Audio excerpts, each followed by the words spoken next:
is shut down near Coney Island after a deadly rollover crash. We've got an Artemis picture from Interstate 275 and Kellogg. It's believed the car lost control on the highway and landed on its top. The driver died from their injuries. The crash is still under investigation, and it's not clear when the road will reopen. A lightning strike is the cause of a house fire in Hyde Park. Crews were called to the 3600 block of St. Charles Place because of a fire on the roof of a home. This was around 7 last night. The homeowners actually had to be told about the fire by neighbors. Once the fire began to spread, more firefighters were called in to help fight the blaze. We're told one firefighter was taken to the hospital because of a minor shoulder injury. Damage is estimated at $100,000. Major damage to a house in Avondale. A huge tree came crashing down onto a home on Estes Place. There it is. It slammed into the front porch, a side shed, windows, and then ended up landing on a Jeep. Despite all the damage, thankfully, no one was injured. Plenty of people waking up with flashing clocks this morning. At the height of last night's storm, 13,000 folks were without power. Crews have been working through the night, and now there are about 2,000 homes without power, a little less. Most of the outages are in Hamilton County. When we see a lightning strike, you gotta wait. Lightning is gonna kill you if it gets you. There's absolutely no reason to try to play a game out in open field when there's lightning going on. So last night's severe weather did damage to Friday night football. Every single game scheduled throughout Greater Cincinnati was canceled, forcing teams and fans and students to take cover at local stadiums. WLWT News 5's Richard Childs is live for us this morning at Sycamore High School, where they're doing the makeup game. Richard, good morning. Hey, Jonathan, good morning. You're right. Makeup's already underway. Sycamore Aves already on the scoreboard, 7-0 over Covcath, making their march down the field. Already a good game. Fans in the stands already, of course. They've been here 9:30 this morning for kickoff. Certainly a very different feel. Changing up Friday night lights to Saturday sweltering. Athletic Director Phil Poggi here at Sycamore. Phil, talk to me about this game and, of course, making it up all across the district. Yeah, absolutely. You know, we were all set to go last night, Friday night. It was youth night, so we were expecting a large crowd, but unfortunately Mother Nature got us, and we waited it out as long as we could till about 8 o'clock. We made the final decision to send the teams home and come back this morning at 9:30. Of course, Phil, safety first always across Ohio and Kentucky for these young people. First and goal for the Aviators. I know there's a chair going up.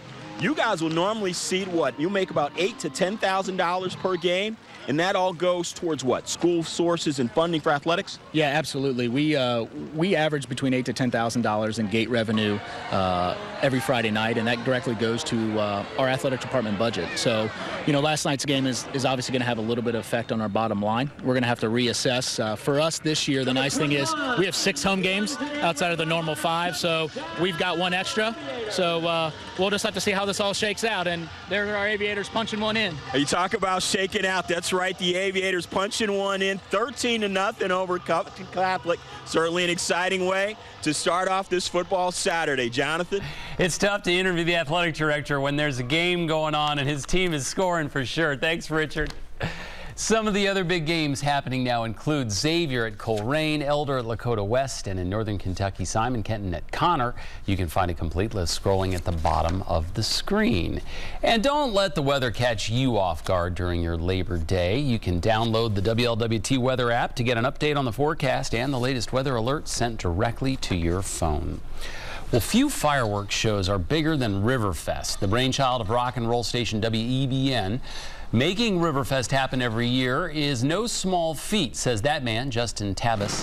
He'll spend this weekend getting all the pieces into place, but since Sunday night's fireworks show is not going to be shown on television live as it normally is, some people say they're a bit concerned about the show's future.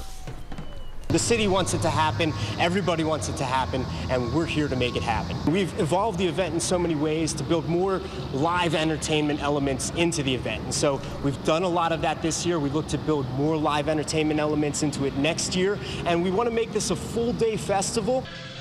The scramble to claim a spot for Riverfest on the Serpentine Wall now underway. Riverfest is Sunday at noon. The 39th annual WEBN fireworks starts at 9:05. Washington Park inviting you to celebrate Labor Day at home in Cincinnati this weekend. The Washington Park Labor Day Party will run from 3 to 10 today with music, food, drinks, and local tours.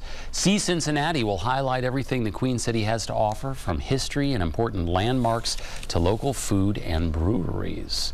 A deadly crash in North Fairmount. Coming up, we'll give you new information about the driver and tell you how police say it happened while an officer was in pursuit. And your live look outside, City Cam 5. Yep, they're going to pick their spot for Riverfest, and oh, what a spot it'll be. But now, just a little trolling around the Ohio to enjoy the day. Stay with us. We'll be right back here at News 5 Today. Welcome back. 10:08 on your Saturday morning. New details into a deadly crash that happened in North Fairmount. Cincinnati police have now identified the driver. Investigators say Melvin Murray Jr. was speeding on Sutter Avenue after seeing a police car behind him. Police say he made a U-turn, lost control, and crashed into a tree. I just heard one cop coming up. Then I came out on the porch and heard a car coming down the hill, and heard this loud boom, and all the telephone poles, the lines was moving back and forth. The 26-year-old died at the scene. Police say Murray was not wearing a seatbelt. 4 current and former Delta Airlines employees say they were racially discriminated against while working at CVG. That's according to a class action complaint filed by 4 black employees against the airline and several managers and supervisors. The complaint charges Delta with systemic race discrimination when it comes to work assignments, discipline, and promotions. Delta has not responded to the complaint. A California company is recalling its cucumbers after a salmonella outbreak that has sickened 285 people in 27 states. A woman in San Diego died from this outbreak. The company, Andrew and Williamson Fresh Produce of San Diego, voluntarily recalled the cucumbers on Friday. The cucumbers were grown in Mexico. Kentucky is among the states listed as where the cucumbers were distributed. 2 friends at odds for a Division I showdown taking place today. We'll have a preview of the matchup you won't want